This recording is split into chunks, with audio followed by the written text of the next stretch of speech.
It's another edition of Time About the Movies, and today we're taking a look at the films of March 14th, 2003. Only 4 films to look at today, so let's go ahead and jump on into it. We'll start off with the biggest new release of the weekend, which is Frankie Muniz and Hilary Duff in Agent Cody Banks.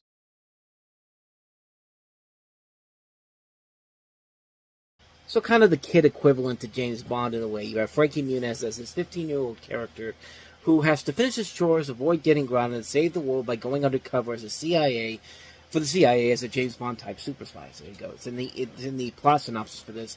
Hilary Duff, Angie Harmon, Keith David, Cynthia Stevenson, Daniel Roebuck, Daryl Hammond, Ian McShane, and Arnold Vosloo also star in this film.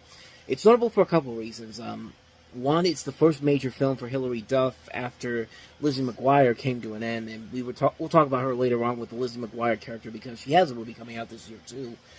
For Angie Harmon, it was the first time since she left Law and Order that she was in a major movie like this.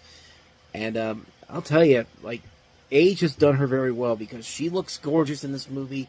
She still looks gorgeous even to this very day. Like, I don't know what she's doing, but you keep it up, girl. You're doing a good job with it.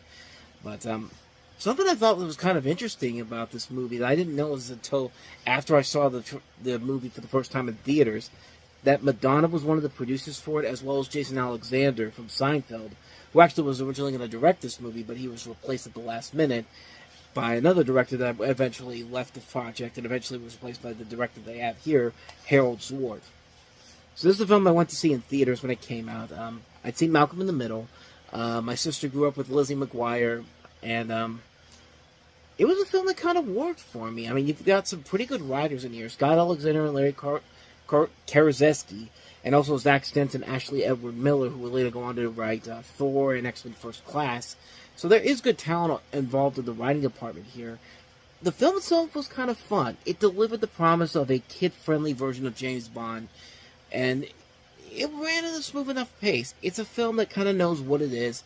It's a film that's made specifically for the kid audience, and while it doesn't offer anything too new in particular, I thought the film was very clever on its own merits, and it continues to show that, Frankie Muniz and Hilary Duff have a lot of charisma on screen, and at the time, it could have been something that could have easily launched them into their film careers into superstardom, but both of their careers in film kind of took a step down, as they were up for a little bit, and then as we got to the end of the decade, it kind of stepped down a little bit. They didn't really do a whole lot, which is kind of unfortunate because none of the movies that they were in, most of them were not bad, and even when they were bad, it wasn't because of them in particular. It was just the writing overall, and the film itself was really hurting the film in the long run. It's a film I thought was kind of fun for what it was, and it was a really enjoyable film. It's a film that I remember seeing in the theater, really liking.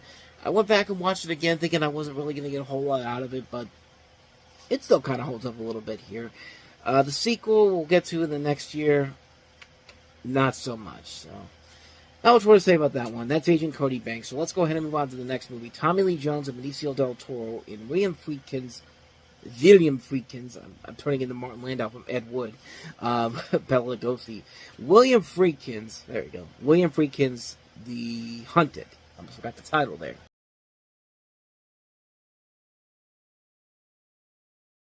In this film, you have Tommy Lee Jones as a retired civilian contractor and an SOF trainer who is tasked for taking down a former student of his, played by Benicio del Toro, who has gone rogue. The cast also includes Connie Nielsen and the other names in particular, Mark Pellegrino, Rex Lynn, and Johnny Cash is an uncredited role as the narrator in here. I've actually never seen this movie, honestly. I've never just really had the urge to go watch it, even though William Friedkin can be a good director at times, but at other times, not so much. This film did not get the best reviews in general. It actually was not a big performer at the box office, so I don't really ever hear people really say, you gotta check this movie out.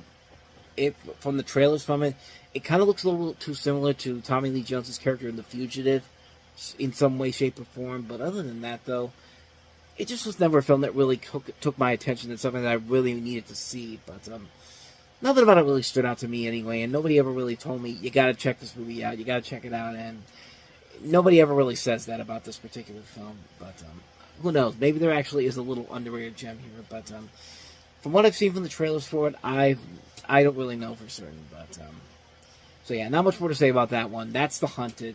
Let's go ahead and move on to the next movie, Crispin Glover in the remake of Willard.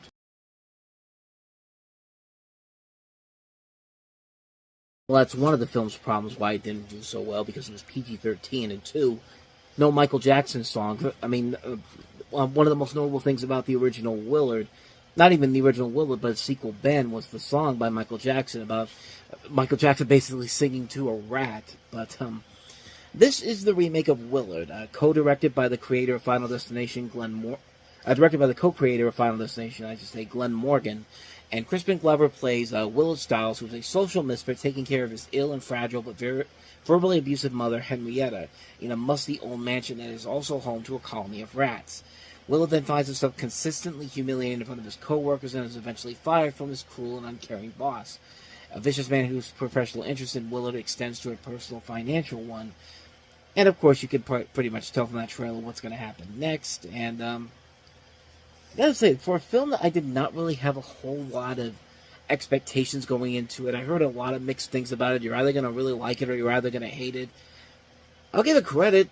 I give it credit for at least trying to do something unique and different with it. What makes this one different compared to the original film is that technically it's not really billed as a remake in general, but it's a film that's presented as a reworking of the themes from the original story and a stronger focus on the suspenseful aspects, which I think actually kind of works into the film's favor. I never really saw the original Willard in general. I'd heard a lot of mixed, polarizing things about this movie. You're either going to really like it or you're either really going to hate it. I'm kind of in the middle here. I think it's a film that's better than a lot of people give it credit for, but I can definitely see the flaws that people talk about with it. Crispin Glover, he does not really look a whole lot different compared to some of his later works. I mean, you could really put this character that Glover is playing and put him in anything that he's done of recently, and he'll look like the same character from this movie. But there's a good supporting cast in general here to work off of. Arlie Ermy, Laura Herring, even the original Willard Bruce Davidson's in this movie. It's a film that I'm not going to say is a masterpiece in any way, shape, or form, but I will say I think it's a lot better than people give it credit for. It was kind of got a mixed reception when it came out critically. It was not a big financial hit, mostly because I don't think you could really, even the best directors I don't think could really make this sell in a way that it could be a successful film. But I'll give Glenn Morgan his credit. He actually took an effort to try to make this work, him and James Wong, and it kind of works, but not to the point where I would say that it's one you have to see. I'd say give it a shot. I think it's a film that's definitely worthy of more attention, but it's a film that I will say that it is not. It's not as bad as I think people let on, but it's a film that really is a pick your poison type of thing. And I think if you go into it with the right mindset, you can find a lot of value in it. Honestly. Now let's get to our last film, which is a film that was widely accepted as one of the big surprise hits of the year, and that is Bend Like Beckham.